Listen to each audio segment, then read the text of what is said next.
HMP Frankland update. Yeah, the creature, Manchester Arena bomber's brother. Yeah, stabbing, slashing, burning, scalding officers, boiling oil and homemade fabricated weapons. 3 people injured, one of them were a lass. My apologies. Yeah, I believe she's out of hospital. The other 2 lads are still in hospital. So Adram Chowdhury, hate preacher, on that unit may have had something to do with this lad's ideas, act of terror and the like. Who'd have thought it? Eh? A hate preacher influence anyone? Me personally, I don't think he'd need influencing. These people are dangerous. We need to start warehousing these people. Member of the POA, Prison Officers Association of old. Yeah, good lad. Agrees with what a lot I say. He says, but we need to warehouse these people, Sam. There's no rehabilitation. You build a prison, a proper high security prison. It's run like a segregation unit, yeah? So you can have a block of showers. If you've got 20 people on a wing, you have 20 showers. Yeah, you let one out, you put him in the shower. When he comes out of his cell, he's searched.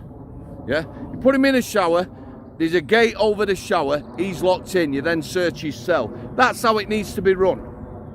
Limited communications. Yeah, TV channels and the like. Very, very strict. 23-hour bang up, hours exercise, shower and a phone call. Something similar, everything monitored. Yeah, you go in there, you behave, then you might get access to other things. You could have a gym with a gate over it. Somebody's behaving, towing the line, they go in the gym, but again, there's no staff member in there with them. There's a gate over it. If they want to destroy the gym, they can. That's then gone as a facility. Cooking facilities, not a chance. Yeah, let me just tell you now, and this isn't a diss on anyone at Frankland or any other prison that's under pressure to run regimes with hardly any staff, less staff than there used to be, not enough staff to do the basics like searching anybody who's under pressure. Because you see a lot of prison governors, they're for the prisoners. Yeah, even these sorts of prisoners. So I'll tell you what should happen. Everything in that facility should have been accounted for. Baking trays, implements, anything. Me personally, there'd be no cooking oil. I can cook anything, curries and the like, without cooking oil.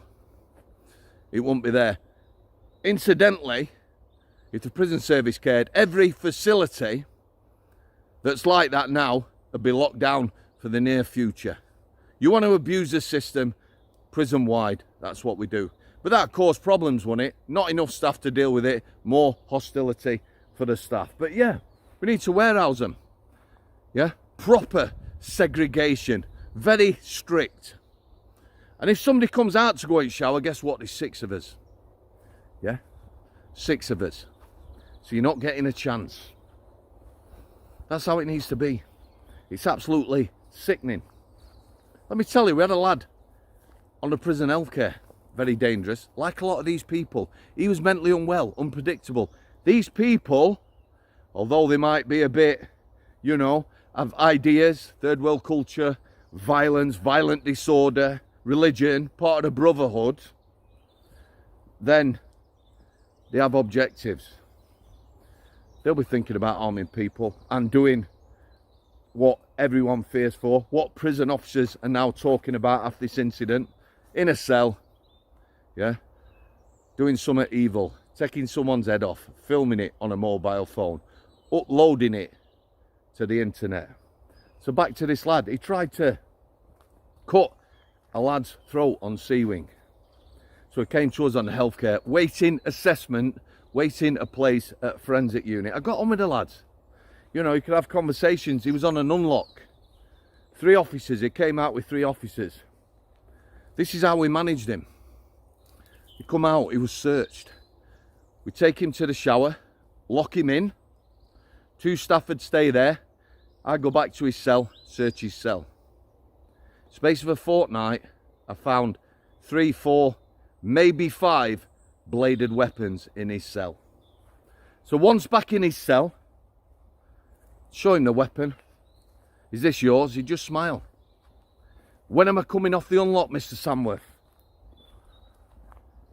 Can you promise me if I take you off an unlock, because it made it awkward for visits with his girlfriend, he was on closed visits, glass partition, can't touch. When am I coming off the unlock? Again, can you promise me if I let you off, you won't come out with a bladed weapon and try and cut my throat? He smiled. I said, just tell me you won't do that. He couldn't, he just smiled. Horses for courses, procedures for dangerous people. They need to be kept in segregation conditions. People at the top, you see, and here's the problem, they're not in any danger, are they?